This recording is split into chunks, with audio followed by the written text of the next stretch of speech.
Nesta videoaula, iremos abordar a transmissão adrenérgica e agonistas adrenérgicos.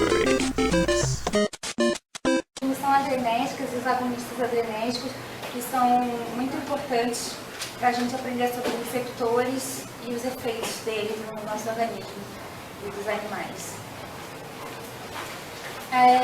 Tem a introdução, que vai falar sobre os principais, os neurotransmissores do sistema nervoso simpático, é o que interessa na nossa matéria, e os processos, e a recaptação que nós vamos falar também. O slide mais importante de todo o nosso trabalho é esse, que sabendo isso aqui, sabendo sobre os receptores adrenérgicos alfa 1, alfa 2, beta 1, beta 2 e beta 3, a gente consegue evitar e poupar muitos transtornos com os animais de uma forma bem efetiva. E qualquer erro também pode danificar o organismo irreversivelmente e até a morte. E a gente vai falar um pouquinho de alfa 1. Falta só um pouquinho. A gente vai falar um pouquinho de alfa 1, que tudo que está escrito aqui sobre a vasoconstrição, aumento de pressão arterial, milise, estímulo da contração, tudo isso aqui é importante saber. Mas também a gente deve associar que a alfa 1 vai estar sempre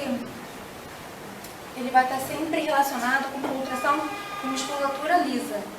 Isso é muito importante, a gente está sempre lembrando e não esquecendo. Alfa 2, ele é um neuromodulador e inibe a liberação de noradrenalina.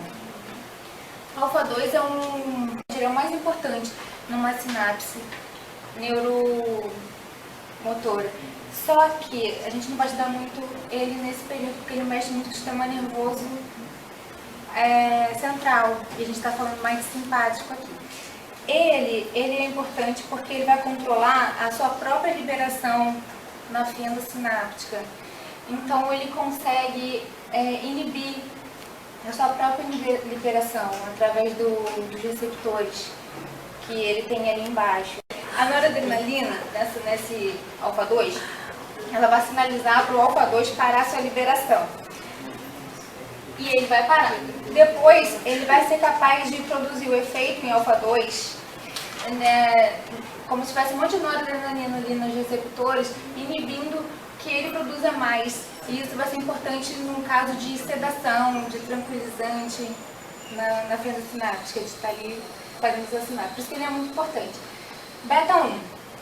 Além disso, aumento de frequência cardíaca e aumento da contração do miocárdio, beta 1 ele está sempre bem relacionado com contração de musculatura lisa também, que no caso tem o útero, que a gente não pode esquecer. Beta 1 não está só relacionado com o coração, ele também tem muito a ver com o útero, nas contrações uterinas. Beta 2, ele é importante, ele é um muito importante vasodilatador, e ele também, a gente tem que deixar aqui bem claro que beta 2, ele também não atua em um órgão só, como os brônquios e musculaturas que dilatam, mas ele também atua em dois tipos de receptores ao mesmo tempo, que pode ser coração, útero, e nos vasos coroanianos. É importante lembrar que na musculatura lisa dos vasos coroanianos é o beta 2 que vai prevalecer. Isso é muito importante, porque qualquer medicação, qualquer problema, você tem que lembrar que o beta 2 vai prevalecer na musculatura lisa, por incrível que pareça, dos vasos coroanianos. Beta 3, esse aqui. Beta 3 vai promover esses dois princípios aqui, mas beta 3 ele só vai entrar em ação se o beta 1 estiver muito aumentado. Se o beta 1 estiver muito aumentado, para ele combater esse aumento da frequência cardíaca, e ele vai bloquear o beta 1 para que você não morra. Então esse sistema está sempre associado com beta 1, com aumento da frequência cardíaca. Aqui vamos ter as classificações dos fármacos de ação direta. Fármacos de ação direta. Eles vão se ligar diretamente nos receptores, por isso que eles têm ação direta. Tem esses dois tipos, os catecolaminérgicos, que são esses aqui, todos, e tem os não catecolaminérgicos, que são esses aqui todos. Ação indireta. A ação direta é quando acontece bloqueio de um ou ambos sítios alostéricos, por isso que a ação é indireta. E temos esses dois exemplos aqui. Efeitos farmacológicos das drogas: norepinefrina, com vasoconstrição, aumento da pressão sistólica e a diastólica, diminuição reflexa dos batimentos cardíacos e a broncoconstrição. Epinefrina, que é o aumento da contração cardíaca, alta em dose de falsa taquicardia, tem a sístole ventricular e fibrilação.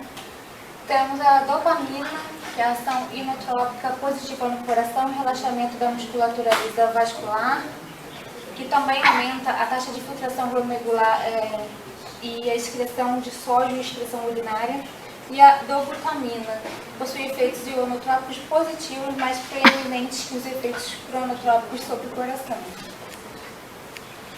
Temos o isoproterenol, que a gente atua muito, trabalha na redução da pressão diastólica, taquicardia e relaxamento da musculatura lisa bronquial e inibir a liberação de histamina.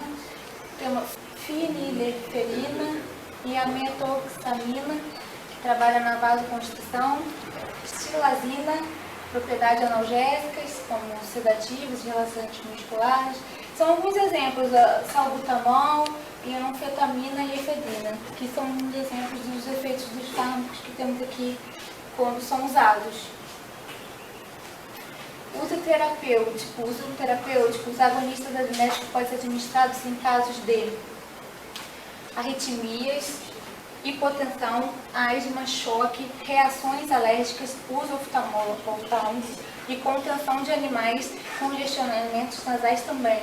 Os agonistas adrenérgicos podem ser administrados. Os efeitos colaterais agora, daquelas drogas que a gente falou da ação, também tem efeito colateral. Da epinefrina, tremor, ansiedade, agitação. Norepinefrina vai ser semelhante à da epinefrina, porque é da mesma família. Dopamina, podem ocorrer náuseas, vômitos, taquicardia. Dobutamina, pressão arterial e frequência cardíaca pode aumentar significativamente. Isoproterenol, taquicardia, cefaleia e pulverização da pele. Efeitos colaterais da salbutamol, fenilefrina, são todos esses daqui.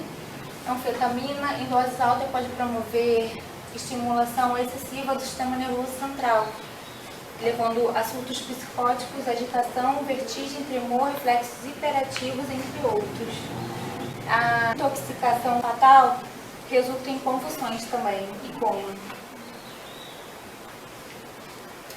Essa foi a nossa referência do livro Spinoza, todo ele pesquisado e as informações todas retiradas daqui, então é 100% seguro.